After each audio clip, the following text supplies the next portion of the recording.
personal brand with This Is Ayanda, This Is Us, and This Is Ayanda?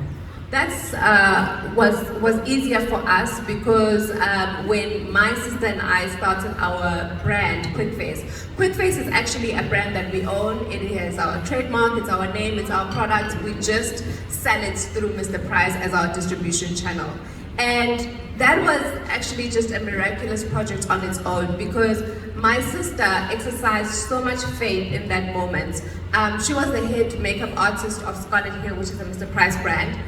And we literally had this idea on paper. I had the idea and then I said, I want to do this with you because you are actually so good. She did my makeup today.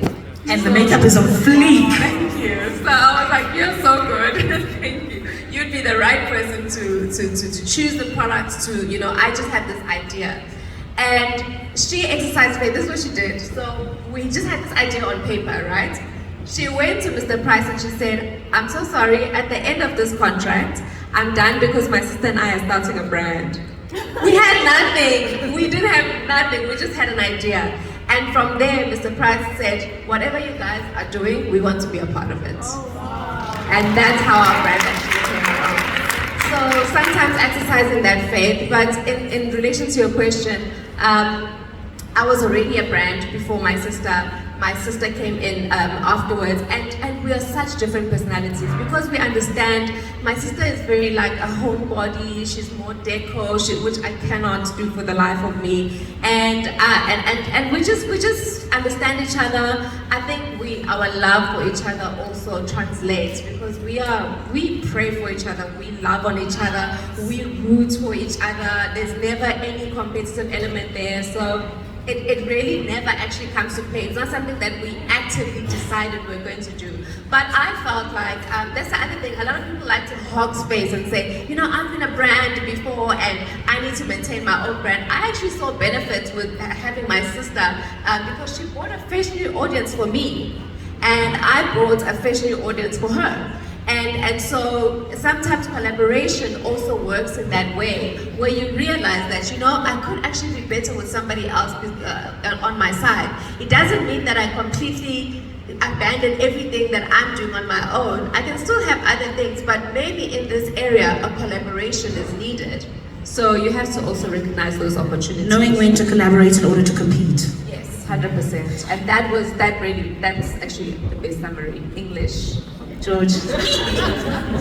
So there's something you've been consistently saying, there's a thread I'm seeing here. You mentioned submitting and giving your plans to God. You mentioned having to exercise faith when there's no funding, there's not even product, there's just an idea. You mentioned listening to your guiding light, which in essence for you is the Holy Spirit talking to say, this is how you should be moving. How important has your faith been in the context of business and in the context of your personal brand? Oh, my faith is everything. My faith is absolutely everything. My life now, when I had my baby shower, maybe my first baby shower for my first baby, my friends, actually all of them that stood on stage to talk about my baby and me, they said, you know, Ayanda, everything that you have, everything where you are in life, you have manifested. We've heard you speak about these things and we actually thought you were crazy. That's what they said, that you're just crazy. My mom even said, you live in dreamland. But I just felt like, no, there's something I deserve and I'm gonna get it. I don't know, it just was in my heart. And so for me, faith is everything. But more than faith, I speak what I believe must happen in my life. I manifest my life. If I look at myself in the mirror in the morning and I tell the day how it's going to look like, it doesn't tell me. It's not a surprise to me. So when things come to me, they're not a surprise to me that they came. I'm just actually sometimes shocked that God did it, you know? But I tell my day. Yeah, I tell my day. I command my day. I command my life. I command things to move. I tell things to move. I tell things that are not needed to get off. I tell my life how it's going to look like. If you're having receptive energy where you respond to life and you're not telling your life, you have to have creative energy that creates things. If your heart tells you, like I really believe that your desires are imparted on you by God. If there's a house that you have envisioned, it's because God saw you in that house. You've lived in it. I remember when I had before I bought my first home on my own. I was living in an apartment, and I remember going into my apartment and standing in the middle of my kitchen, and I said, I was talking to my apartment, and I'm a crazy person like that. So I was speaking to this building, and I said, I appreciate you for giving me shelter. I appreciate you for just like protecting me and giving me a home. But I'm a lender, I'm not a borrower, and I will never borrow again. I am going to go and buy my property. And the next year, I bought my property. 2 years later, I paid it off. And that's just how my life works. You reminded me of Habakkuk chapter 4. You shall decree a thing and it shall be established. Monetizers, how many of us are speaking to our businesses? How many of us are going to start speaking to our businesses? How many of us are going to start speaking to our invoices to be cash, first, delivery later? Talking about that, I even used to hold my card and used to say, I used to tell it how much it's going to have. I'm just radical like that. I don't know, it doesn't work for everyone, but it definitely works for me. It definitely works. It definitely works. We've spoken a lot about personal branding, we've spoken a lot about values. I'm curious to know, looking ahead, you have been in this industry seemingly a long time. I'm very surprised that you see. I'm curious to know, what are the trends that you are currently seeing? Where you're looking at the digital space, you're looking at personal branding, and you mentioned earlier, like for me, authenticity is starting to become a thing. People want to connect. What are some of those trends that you're seeing that we need to incorporate in considering our personal brands? I think the biggest trend right now, if you look at how successful Phumile Dwaba is and what she has done, she's really talking to the current trends. The current trend is you don't have to be a celebrity to start off to be successful. Of course, she's a celebrity now. But you have to just speak authentically, even about your business. And honestly, it's something that I struggle with because I'm struggling with how open I can be right now in my current context.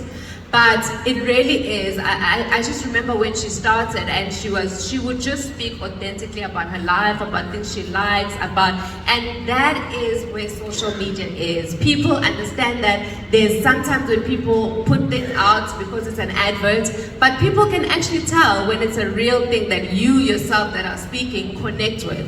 So I think if you connect with your business, find other aspects. Like there was a lady up here who was speaking about she's a renovator and she does complexes, yes, which is amazing. And if you wanted to get into the social space, you'd have to document that and speak authentically about, let's say maybe on a day, the slab of marble you're going to get was so hard to get and you had to take a recoat and you had to send the client a new coat and it's higher than that, and how you navigate those things. Those are things that people are actually interested in. It's not necessary to say, okay guys, I've built this building and this and this. Yes, we understand you built it, but how did you do it? What challenges did you face daily? How did you overcome those challenges? What are some of the creative things that you do that maybe other people in your space don't do? Those are the little things that you can tap into. And sometimes in between, if you're a nice cook, throw it in there as well. Because people are like, how are you doing all this, but you're also managing your family and different things, you know? So find the things that are truly authentically you, that you do without thinking, that even if you weren't getting paid for it, you would still do because you just really love it. That is the thing that you need to be talking about. I love that movie example, it's brilliant. And she was actually speaking here last year. So, you know, you're definitely on point. You spoke a lot about authenticity, telling your story, being who you are. And you've done this effortlessly. But I'm curious to know, if you were to describe yourself as a brand, oh my God, what are the top 5 words you would use? I guess. Okay.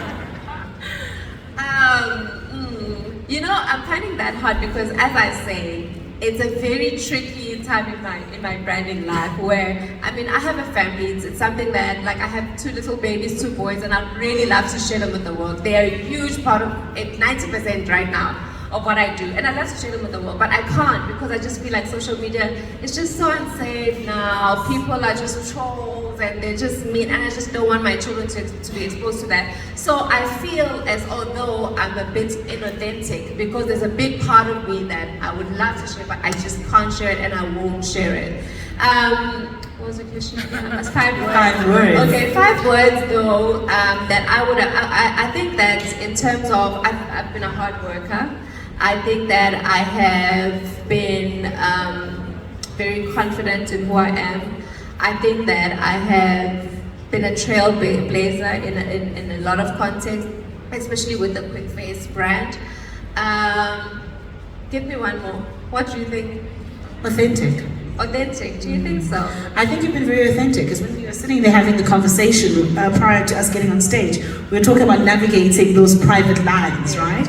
And I would think you get on here and you're like, no guys, everything's open. You know, because some people do that. And you sat here and you told the truth. That's true. And I think for me, being authentic is being who you are, no matter where you are. That's true. And I think there's also honor to be given in keeping something sacred. That's true. So I think that's authentic. That's me, guys. So there's plenty of 5 words. So, in closing up our conversation, I want to know, what's the one piece of advice you would give to aspiring influencers and entrepreneurs about turning their personal brand into a business? In terms of turning your personal brand into a business, it's a lot about what I've spoken about already, but I really think that those things that you are looking over and thinking no one is going to be interested in, no, actually people are very interested in. Think about yourself as an interesting human who is full of everything that needs to be given to the world. And think about the things that you're truly, truly passionate about, the things that put yourself and your soul on fire, and really try and bring those to light. I've spoken a lot about my difficulty in navigating the social space right now. And the person that I think a lot of you right now can tell that I'm a person of faith, I love God, I love and all these things, but it's something that I haven't been able to translate online. But so those are some of the things that you can look at that come easily to you, that are passion points to you, that you can use to connect and find your tribe. Believe me, social media has your tribe. It has your people that want to buy your product, that want to hear your story, and that are interested in knowing how you do things. So believe that. The first point is to believe that you have something unique and beautiful and wonderful to offer to the world. Then think about it as a product, package it, and then dissect it. Think about different ways in which to communicate about the same thing that you're passionate about in a way that translates to your audience. The people that you need and the people that need to buy your product are there, and they're waiting for you and your story. I cannot think of a better way